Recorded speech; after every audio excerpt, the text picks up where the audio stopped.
the role or the security landscape and the way that it's changed over the years has gone in alignment with the Chief Information Security Officer role within organisations.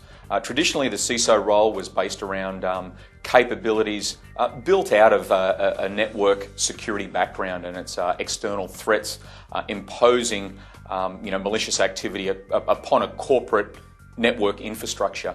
The role of the CISO today is now morphing into more of a business-related role. So being able to take that security information and that strong understanding of a security, with a strong understanding of their security background and putting it more into a business-type discussion so that they can take this to the boardroom. So it's more from more of a technology view on security, more towards a risk management perspective as the way the business sees risk within the organisation.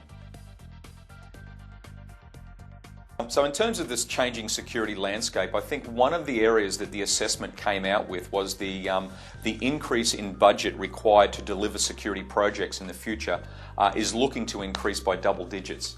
So a change from the past into what we're going to see in the future is around security projects that have been given board level approval in order to move forward on these particular projects.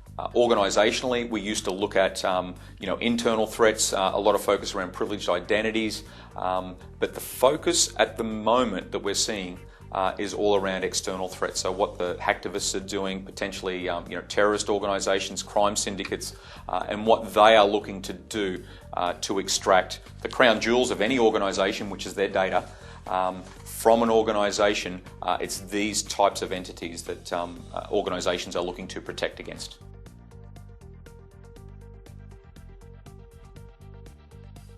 Specifically, the influencers, one area is that they have budgetary responsibilities within their organisation. First and foremost, there is a dedicated role around the Chief Security Officer.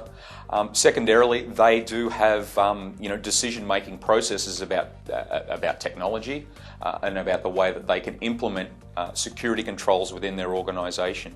So having budget line items, having a seat at the boardroom table to explain certain malicious activity that may be happening within their industries or within their organisation at any one point in time is very important, and this stands out clearly from the rest of the other respondents in those categories.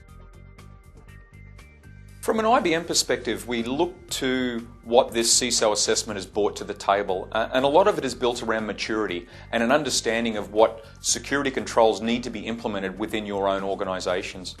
So within my group of IBM, I look after the Institute for Advanced Security.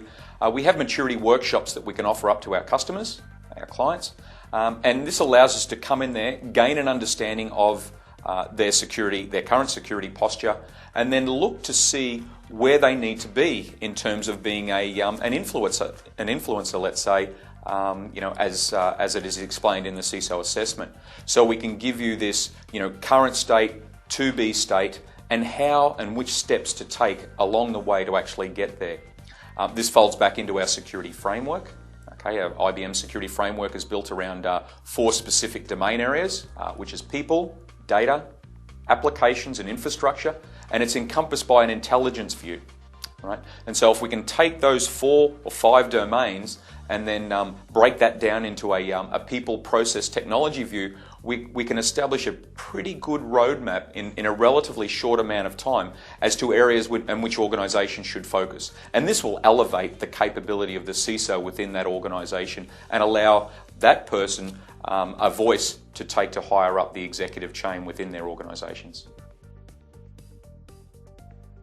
Currently, there's an initiative that I'm working on very closely with the Australian federal government and our corporate sector Australia, if you like, where I'm looking to provide a means by which to open up the lines of communication or a level of collaboration that we've not yet seen in this country between our federal government and our private sector clients. And this is a body of work that I've been working on for the past 6 months and is starting to get a lot of focus, certainly from our private sector customers, so existing customers, but we're also looking for non-IBM clients as such as well, because I think this is an important piece of thought leadership that IBM is driving here, and being able to allow government and private sector to share some of the security concerns or any sort of malicious activity that might be going on at any one point in time to better protect our nation's cyber borders, I think is a really important step forward in terms of keeping IBM's name very high up the list in terms of security leadership.